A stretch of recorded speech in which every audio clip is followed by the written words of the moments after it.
Okay.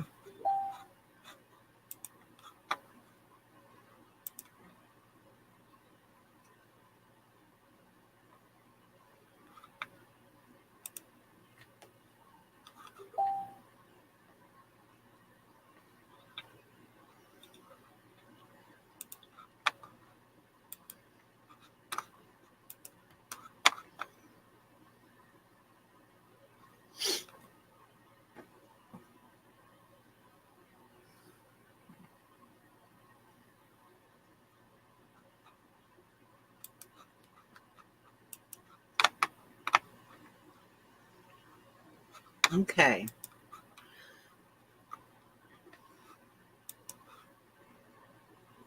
Okay, guys, I've got two people watching now. I've got two people watching now. Welcome to the stream. Welcome to the live stream event. Larly, hey, how are you? Good to talk to you. Good to see you in here. This is my other channel. This is the channel I talk about, you know, transgender stuff.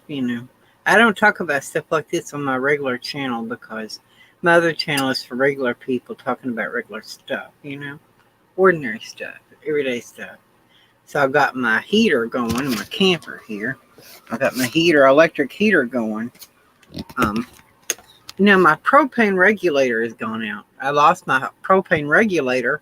The top, actually, the propane regulator in the middle has, for two propane tanks, it has two hoses coming to the propane regulator, and then it has a thing on the top of it, and the whole top thing blew right off it. So, and gas was going everywhere. So, I'm going to have to buy a propane regulator and install a propane regulator. And I've got the electric space heater. I got that cheap on Amazon, eBay or somewhere. And I'm eventually going to get rid of this RV style refrigerator. I'm thinking about getting one of those chest style refrigerators like Tasha has in her van. People use those chest style refrigerators. RV refrigerators are expensive. The chest style refrigerators are easy to replace.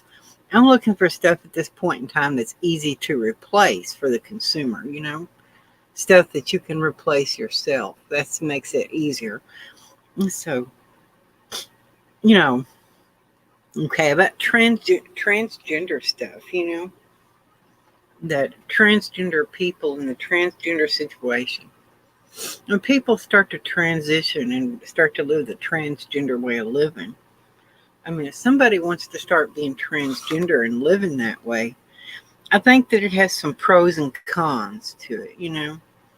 Sure, you identify as, the opposite sex, so you're transgender, you identify. But you have to realize if a person is going to transition and be transgender, there's pros and cons.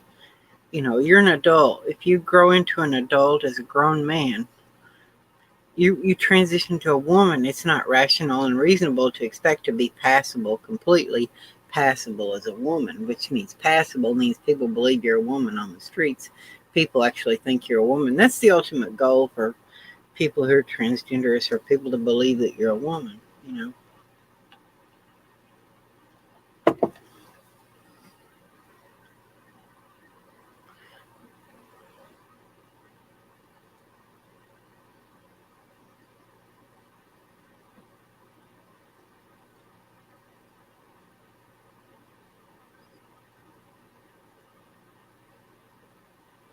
But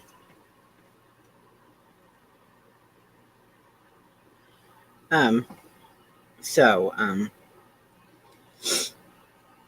the fact of it is, I see a lot of transgender people are just not happy. They talk about suicide, they talk about being unhappy, they're tired of this and tired of that. But the fact is, if you're going to live that way, if a person's going to be transgender, you've got to find a way to be happy living the way you're living. Rosie O'Kelly is happy. She seems to be pretty happy. Now, usually I wear a wig when I used to, transitioning, working every day at a job, I would wear a wig every day. And the biggest, hardest obstacle, well, I started trying to transition when I was 22 years old. When I turned 22 years old, I started trying to transition. And I started presenting female for a period of time in the 1990s when I was 21 and I just turned, when I was 21 going on 22. When I was 21 years old going on 22, and I had a full head of hair. I had my own hair. But I gradually started losing a little bit of hair up on the sides, the widow's peak, up on the sides here. I started receding a little bit in my hair did, and I was 22, 23 years old. So I started transitioning without hormones. I had talked to a counselor, and I talked to a counselor in 1995 in Lexington at the UK hospital in Lexington back from the 70s through the 90s. They did the transsexual program at UK. They had a doctor named J. William McRoberts, and he was a surgeon that did the sex change. He did the sex change at UK from the early 70s up into the late 90s. He did the sex change in Lexington, Kentucky. And the transsexual program, there was a Dr. Miller. Miller was the doctor, the endocrinologist that gave the hormones. Yeah, and Dr. McRoberts was the one who did the sex change. And I talked to a counselor at EKU when I was a student there. You get free counseling when you're a college student at the Career Counseling Center. So I got counseling. This woman's name was Michelle Rice. And it was 1995, early 1995. I actually got married to a woman in 1994. That didn't work very well. And so in 1995, I got married to a woman, and then I got a divorce, and it helped me to realize being with a woman helped me to realize in a way I did want to be a woman. It's weird that thinking about being with a woman made me realize I wanted to be a woman when I was with a woman. It made it more crystal clear to me that I wanted to actually be a woman when I actually was with a woman. So when I was with a woman, it made me realize I wanted to be a woman. So in 1995, and I started, actually thinking about that stuff. Thank you. I'm glad you're learning, Larlie. I'm glad you're listening and interested. But I started growing my hair long in 1996. I was a college student, but I started working in the factory. My mom worked in a factory, and I worked as a temporary worker in the factory. I started growing my hair long. Yay. I started growing my hair long in 1996. And in summer 96, I learned how to tweeze my eyebrows a little better in 1996. I tweezed my eyebrows a little better. I learned how to shave my arms, I was reading books. In early 1995, I got divorced from the woman that I married. Early 1995. And so I worked at the library at EKU. And so I checked out some books from the library. And this was early 1995. Yes, the internet did exist, but it was in its infancy. The internet was in its infancy at this time. And I had no idea anything about the internet in early 1995 because it was just getting started. I mean, it wasn't until 1993 that the internet became widespread, became public, free of charge. I mean, before that, the internet that existed was like privatized. It was a privatized internet. You have to pay to have access. I mean, we was the people who invented the internet, made it free and open to all people. I guess before 1993, 94, the internet was like the California freeway system in LA. The LA freeway system is a private freeway system in LA, or Dallas, Texas may have its freeway system, or Lexington has New Circle Road, is like an interstate. Or the Bluegrass Parkway in Kentucky, or the Mountain Parkway. These parkways are like interstates, but they're private interstates. That's what the internet was in the early 90s. It was like a private interstate. But when they hooked all the interstates together, all the freeway systems together, it became a network, one big network. And when they opened up the internet to be free-flowing, the internet became free-flowing, and they come up with browsers, web browsers, and search engines. When they come up with web browsers and search engines, and then in 1995 or 94 or 95, Google came out. And eBay came out, and Google came out, you know, and Yahoo came out, whatever, and it became. But in early 1995, I checked out some books from the EKU library, and these books at the EKU library were written by Harry Benjamin. Harry Benjamin was a doctor, and he did research, and he gave people hormones in the 50s and 60s, and he wrote these books. He wrote a book called The Transsexual Phenomenon.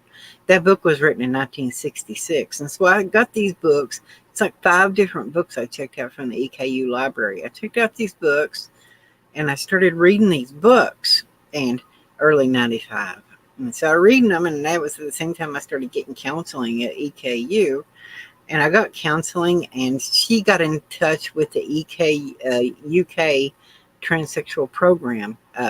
Michelle Rice did for me at EKU. She got in touch, and they sent me a pamphlet, and it said, "Dear patient," and it described the sex change. It described what was required. Back then they had something called gatekeeping, and the gatekeeping system was more strict than it is today. In LA and places like that, they have transgender clinics where you can walk in and walk out with hormones. They can't deny you hormones. Transsexuals take hormones to transition.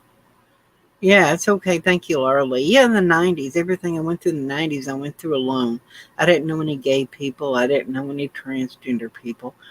In the 1990s, I was in Richmond, Kentucky, and I didn't know anybody. I was alone. If I would have been connected with the gay community in Lexington and gone to the bar complex and associated with the drag queens that transitioned, some of them were transgender. Back in the past, in the 60s, 70s, 80s, and even 90s, to be a transsexual, you had to be, that's the hub of activity was the gay bar back then. Unless you live in stealth, the gay bar is where it's at. You do drag, to be part of the community and socialize with the people. As a transsexual, you do drag and stuff like that. Even from a medical point of view with doctors. In the 60s, 70s, and 80s, cross-dressing was considered a homosexual behavior. Today, we don't think of it. The medical community didn't think of things that way. Yeah, they are fun. They are fun. But the point is it was considered homosexual behavior. I mean, in order to be recommended for hormones, you go to a psychiatrist or a counselor. You talk to the psychiatrist or the counselor. They diagnose you with gender identity disorder, and then they send you to the hormone doctor to get your hormones. They recommend you for hormones, and they send a letter to UK to the hormone doctor for you to get the hormones. But the psychiatrist or psychologist has to diagnose you with gender identity disorder and then send that recommendation letter to the hormone doctor, an endocrinologist. And so that's how it works. They have to diagnose you with gender identity disorder and then send that recommendation letter to the hormone doctor. The hormone doctor doesn't work directly. You don't just walk in there and get hormones. You have to get a recommendation letter from a psychologist or psychiatrist first. It's transsexualism is a treatment for a disorder. The disorder is gender identity disorder, and that's the treatment for gender identity disorder, which is identifying as the opposite sex. And so things are different now. It's more accessible, in a lot of open-minded places like LA. You can walk into the clinic and walk out with your hormones in the same day. But back then, in the system, it was called the Harry Benjamin Standards of Care, and it was a great thing, but you had to go through a rigmarole just to do it.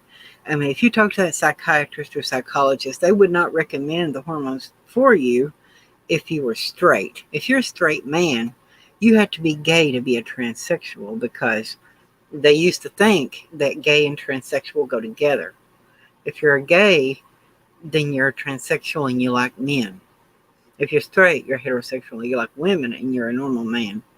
It's based around your sexual preference. Everything revolves around your sexual preference more back then. Whereas today, in today's world, transgender is its own community. Like Caitlyn Jenner and people like that are straight men, married to whatever the Kardashian woman or, that Caitlyn Jenner was married to. A lot of these people are straight men who want to be transgender to women. But back then you could do it, but they would tell you you're a transvestite or a cross-dresser. A straight man who wants to dress as a woman is a cross-dresser. That's what a straight man is that wants to dress like a woman. He's a cross-dresser. He's not really a transsexual. You got to have that female identity to dress like a woman and be a transsexual. You got to have that female identity. You got to be gay, you know. Homosexuality and transsexualism go together. And the gay community was the hub of activity for people that are openly trans or visibly trans. And if you didn't pass as a woman, they wouldn't give you hormones. You got to wear a dress. You got to wear lipstick. You got to act like the ideal woman. You got to be the June Cleaver. Now, they didn't completely understand Laura Lee, but that was the established. They were the psychologists. Everything they did was based upon the research at the time, Laura Lee. It was based upon the research at the time of what they thought at the time medically with in positions of power. They wanted to turn out normal women. They didn't want to turn out genderqueer people, you know. They wanted to turn out productive members of society. If you're going to be a transsexual and be a woman, starting in 1980, they had something called the Miss Continental pageant, you know, the pageant for transsexual women and drag queens to be in this pageant, you know. But they want to churn out productive members of society. They want to churn out people who can function in society. They want to churn out people who can walk down the street normally, you know. They have to turn out normal women. They can't turn out, you know, quote, you know, freaks out, you know. You have to turn out normal women and people. Productive members of society. They're going to transition you to a woman and give you the hormones and do all this. You got to be a woman. You've got to act like a woman. And when I first started wanting to transition in 1996, I started dressing as a woman, worked at EKU Library back then. Oh, that's so interesting. Yeah, I worked at the EKU Library from 1992 to 1995. I worked for 3 years at the EKU Library when I was going to school there. There were the librarians and people that worked there, and there were the student workers, and I was a student worker is what I was in 1990s. So that's when I started going to school there. She struggled with social skills. She was a very talented artist, but was lost. Oh, I understand. She was a very talented artist, but she was lost. I'm sorry to hear that. What was her name? Oh, you don't want to tell her name, sure, but I know that I knew some people that worked there. I might have remember who it was. Was she a student worker? Is she a student worker, or was she like a regular employee? Yeah, but yeah, and that was my idea. Tracy C, student worker. I might remember if I saw the face. It's been so long, I don't even know. Yeah, probably. I probably talked to the person at one point. Yeah. I'm glad you shared that, Laura. Thank you. But I started in 1996. It was in early 95. I got this information. I sat on this information for a year. But 1996, I was able to, even though I didn't take hormones or anything, present an appearance. And I was androgynous. In summer 96, I was working at the factory with my mom. And she worked in the office. My mother worked in the office. I worked out in the plant as a temporary worker out in the plant, helping this custodial guy. And this custodial guy was a black guy, and he had really long hair. But you see, the weird thing is he had long hair, but he took his long hair and tacked it up inside his hat, you see. He took his long hair and put it up inside his hat, and he had a hat on backwards with his hair up inside his hat. And people had rumors about him wearing women's jeans and that he was gay and he wore women's jeans. You see, but his factory was really straight-laced, you know, and stuff like that, so people didn't come out. Here I was with long hair and the little woman's hair thingy, you know, the little hair thingy. And I had my long hair in this woman's hair thingy, you know, the little elastic hair thingy. And I had my hair in that thing, and I had these unisex appearance. And I started going visiting. My dad's friend worked my dad's friend was went to this church, this independent Baptist, and this is an independent Baptist church old regular Baptist church, and they went visiting and witnessing to people and visiting people and talking, knocking on doors and talking to people about God. Yeah, it is. Eastern Kentucky is harder to be yourself. People just don't understand that, Larly. Sometimes being in Eastern Kentucky. Do you think Richmond was be considered Eastern Kentucky, or is it not considered Eastern Kentucky? But I just know that this factory was in between Richmond and Berea. This factory was in between Richmond and Berea, so it wasn't even really in Richmond. It was in between Richmond and Berea. Yeah, and so oh, okay. Hold on just a minute.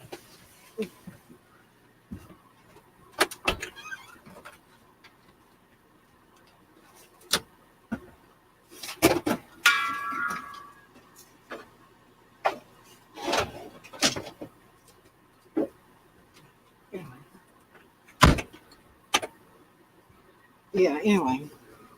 I'm toasty warming my little cocoon here. But in 1996, I was being transgender. I was being androgynous and people didn't like it. But I went out with this church visiting group from the Independent Baptist, Old Regular Baptist Church with my long hair. And people start, with my dad's friend, which a man that my dad used to go to school with. He was an anesthesiologist and he had a good job. And he went to this place. And so here I was, and people started calling me ma'am in public in 1996. They started calling me ma'am and they started gendering me female. And I was 21 going on 22. And I started staying with my job ended, temporary job ended at the library. And my temporary library job ended in 1995. And in summer 95, when my temporary job ended, I started working at the factory where my mom worked. I worked in the plant, she worked in the office, and I worked at that factory. And I worked at that factory from summer 95 till the end of summer 96, going into fall 96. I worked there for a year and a half, while I was going to school. Hold on just a minute. Hello. Do you want me to cook something or what?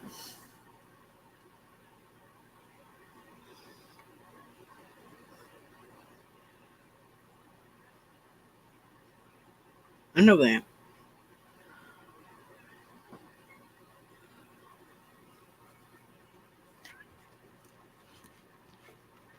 Yeah.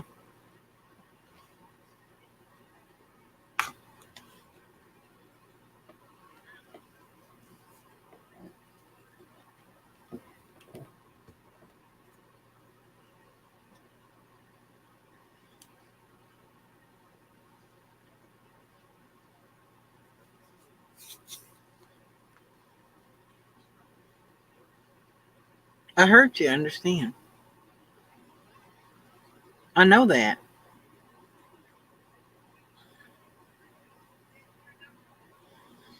Okay. I understand what you're saying. That's fine, whatever. I'm gonna let you go. I said I was. Okay. Fine. But the point of it is that I started presenting as female, living with my grandparents for a year, and I gradually started looking more female and living that way for a year. And my family tried to have me Baker acted, where Tasha talks about being Baker acted. My family Baker acted me. They stretched the truth and stretched what I said in early 1997. In spring 1997, they stretched what I said so it could get a judge to court order me to get a psych evaluation. So they brought a police car to the house here and picked me up in a police car, took me to, yeah, it is sad, makes me sad too. But they Baker acted me and took me up to the psych evaluation. And they, I was so calm and collected that I didn't, that psychologist said that she wasn't going to let them Baker act me because I was coherent. I was cooperative and coherent and everything. I was cooperative, I was coherent, everything. So if I would have tried to fight them or anything, they would have put me in the nut house. But I was quiet. I was coherent. I was calm. I went along with what they said. And the psychologist said this person is okay. So they sent me back home. So a little while after that, my family had an intervention and talked to me and got together and talked to me and said I needed help and a psychiatrist. And at the same time, so I went in the closet in summer 1997. Yeah, it is, Larly, it is. And then from summer 1997, and then early the beginning of 1998, I tried to come out at another factory, but I got a hard time from people, and it was only a 1 day thing. So after that, summer 1997, I didn't transition and dress as a woman in public anymore from summer 1997 all the way up to 2008. So in 2008, I had been looking up all this information again, online, and I was online at this point. And so I got a hold of a transgender support group in Lexington, Kentucky. So I remember in summer 2008, it was blistering hot, trying to wear makeup, and the makeup was running off my face, melting off my face in summer 2008. And so I started, going to the transgender support group, and I met Wayne, my friend, in 2008, and we started going to the gay bar together. There was a couple of friends he had in Richmond. We went to visit a couple of friends he had in Richmond, and we went to the gay bar together, and I started going to the transgender support group in early 2009. In early 2009, I started presenting more feminine again at work at the Kroger store. So I put a wig on because I had lost my hair. I'd lost a lot of my hair, and I couldn't pass as a woman like I did before. And so I started wearing a wig to work, and people were freaked out about it. But, I was able to present as a female, and being gender feminine it is Laura Lee for sure. From present like that at that Kroger store from the beginning of 2009 until 2018, and my job was over at the end of 2018. But and I presented genderqueer, nonconforming, feminine. I presented feminine, but not technically transitioning, because transitioning means coming out as transsexual and all that at work. So in 2012, I had been going to a psychologist, a great ally. She's ex Miss Kentucky. She was Miss Kentucky, and so Marsha Bell. She's a therapist that did transgender therapy. So I started seeing her, and then in 2012, I started taking hormones in April 2012. And I've been taking hormones since April 2012. And in September 2012, I legally changed my name to Joni. In September 2012, I legally changed my name to Joni. And then in 2013, I got my gender changed on my passport. And when Obama was president, and he let people change their gender identity on their passport and in their Social Security records. So I changed my gender in Social Security Administration, and I changed my gender on my passport. And a little while later, I was able to change my gender on my driver's license too, to female. I got my name changed on my birth certificate. So my name says Joni on my birth certificate too. So I changed my name on my birth certificate too. So that's my story of how I transitioned. So I'm going to let you guys go. I got a couple of things to do, and I will catch you guys on the flip side. Laura Lee, we love you. Thank you. We care about all you guys, and we're just going to do a little transgender content, my story, of how it went down. And I'll catch you guys on the flip side. Like, share, subscribe, and my other channel, Joni Portwood, and I will see you guys on the next one.